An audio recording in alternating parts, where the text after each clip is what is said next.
May OFW dito na humihingi ng tulong para mabawi ang kanyang pera at para magbigay na din ng babala sa mga kababayan natin tungkol dito. Dahil hanggang ngayon ay napakarami pa rin nabibiktima ng OFW online loan. At ang unang-una nang ibabanat sa inyo ng mga online company na ito na para daw ma-unfreeze or ma-release ang pera na niloloan nyo ay kailangan nyo muna mag-deposit.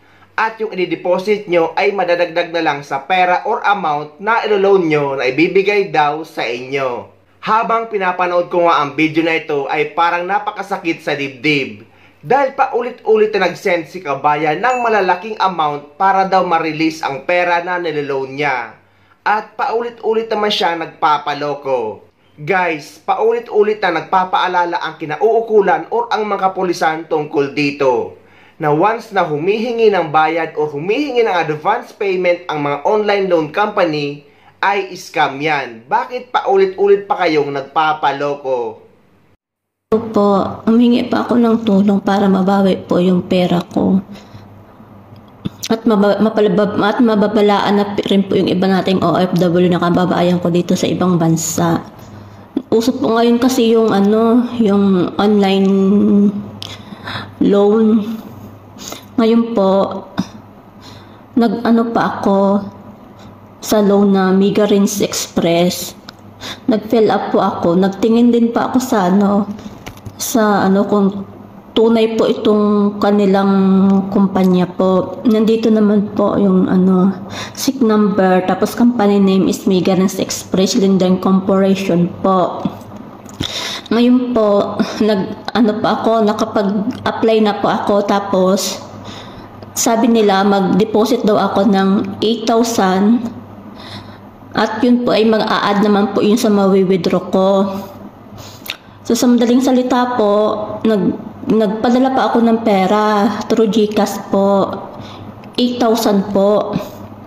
Ngayon po, yung 8,000 po yun, tapos saka ko po mawi-withdraw yun, may OTP po. Tapos ngayon po, binigyan nila sa akin yung OTP, yung pag-withdraw ko po, mali po yung hindi ko alam bakit nagkaroon ako ng isang mali doon sa GCash number ko. Pero sa totoo lang, tama naman po yon. Ang sabi po sa akin, mag-withdraw ulit, mag-deposit po ulit ako ng another 15,000. Para po yun sa pag-unfreeze daw po ng account ko. Dahil para sa system po nila yon, para sa system daw po nila yon. Po ako, ulit po ako, nag-deposit po ulit ako ng 15,000. Tapos po ngayon, nag-deposit pa ako ng 15,000. Tapos hindi ko po ulit makuha po yon. Iwan ko sa anong kadahilanan.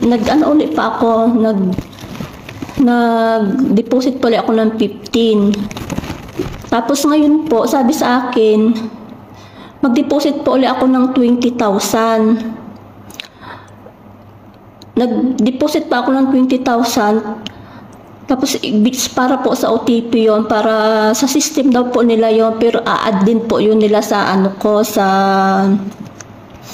sa wallet ko. Totoo naman po doon sa wallet po ng kanilang na-add po yon. Na-add po dito sa wallet. Tapos po, pag-withdraw ko po, sabi sa akin mga 5 to 15 minutes po, papasok na daw po yun sa account ko sa GCash. Tapos mga ilang minuto na po, walang pumasok. Tapos pagtingin ko ulit po sa wallet ko, sabi sa akin ng tingnan ko daw po sa wallet.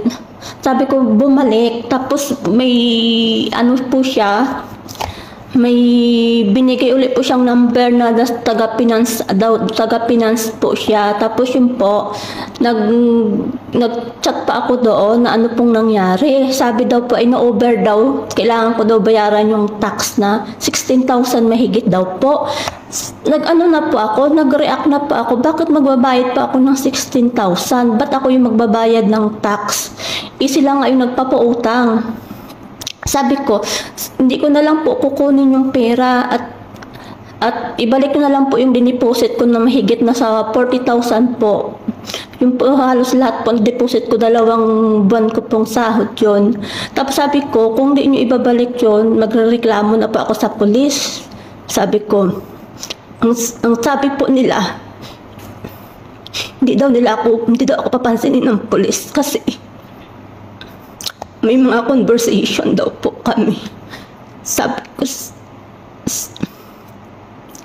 Sabi ko, magrereklamo pa ako sa kay Rapitol po. Hindi rin daw po ako papansinin ni Rapitol po. Tapos sabi ko, ipopost ko sila sa social media. Tapos yun po, binalak po nila ako. Hindi po nila binalik yung halos 40,000 pera.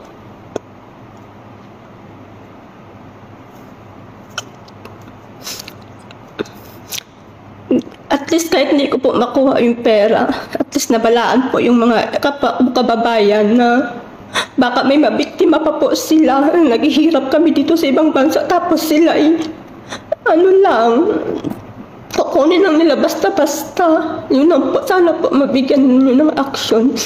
Isisend ko po yung mga pangalan kung kanino ko sinend yung mga pangalan kung kanino ko sinend yung pera.